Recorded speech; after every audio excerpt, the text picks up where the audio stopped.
Hello, this is Andrea St. Amand. How often do you guys take your own advice? We'll call y'all all on the carpet today. So how often do you hear something coming out of your mouth and you know that's what that person needs to hear, and at the same time you're feeling this disconnect and you're like, yeah, I'm telling them to do that, but I don't do that thing and I know I need to. We do that all the time, right? But so today, like, imagine that you have a child, and not like a little child, but that you've hi, Darren. But that you've got a grown child, someone who is in their 20s, or a grandchild, or a young cousin, or a niece, or whatever, and you can see that person that you care so deeply for, you can see them struggling, that they're on a path, and but their heart is pulling them somewhere else. And from the side, you can see that. And they're like diligent, they're responsible, they're overthinking it. But you're like, yeah, what do we do? We encourage them to follow their heart, right? We don't tell our children, oh, stay small, because we actually want you to feel suffocated and trapped and going down the wrong path.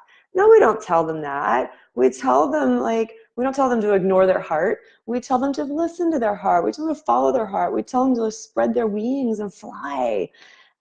We tell them that, like, if they're feeling weird, we tell them how much we love their weirdness. We say, that's why we love you. So, like, we don't say, just stay where you are and stick it out. I mean, sometimes we do if that's the right advice, but if we can really see them struggling, we see their gifts from the side, we see their talents, and we encourage them to take action on that, right?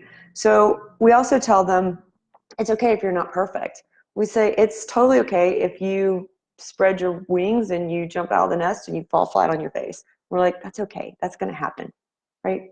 You don't have to be perfect. It's going to be rocky. Just get back up and try it again and try it again and try it again. We really encourage that process in a younger person. So why don't we do that in ourselves as we get older? So everybody watching this has their own gifts. And some of you all are in different places. Some of you have already gone down the path to start developing those gifts, and you're struggling with how do you step out? How do you live your divinity in everyday life?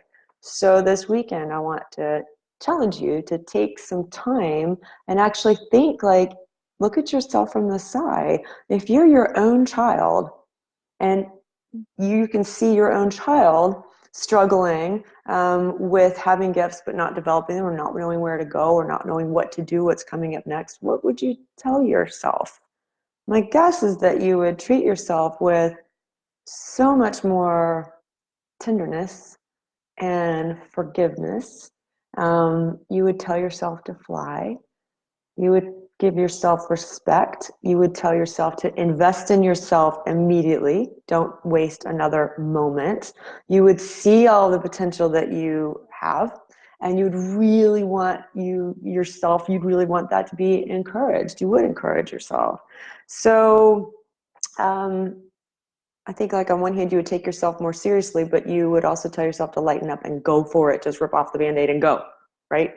You would hate to see yourself looking back at yourself, to stay stuck in a smaller version of yourself, right?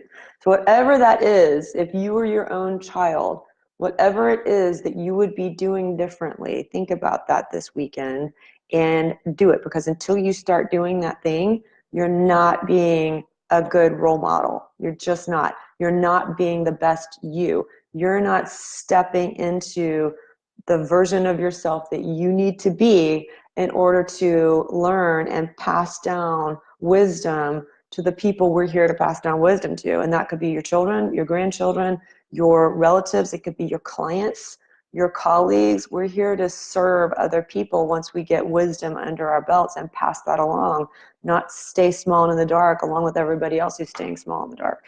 So challenging you to think about, what would you tell yourself to do in order to be your best self if you're your own child. So when you are ready to be your best self, when you're ready to step into that, reach out to me, because I work with people all across the spectrum. And it is no secret of mine that I want a whole bunch of conscious, highly aware people on the planet helping with all walks of life. So I work with people in many different ways. If you already have skills and you're trying to figure out how to step out, or if you are really wanting to hone your skills and understand what's going on with you, reach out. I also do lots of readings and different type of stuff for entrepreneurs. So please, I look forward to hearing from you, because I want all of you to be your best self so you can best serve everybody around you. All right, on that note, with that challenge, have a great weekend. Bye.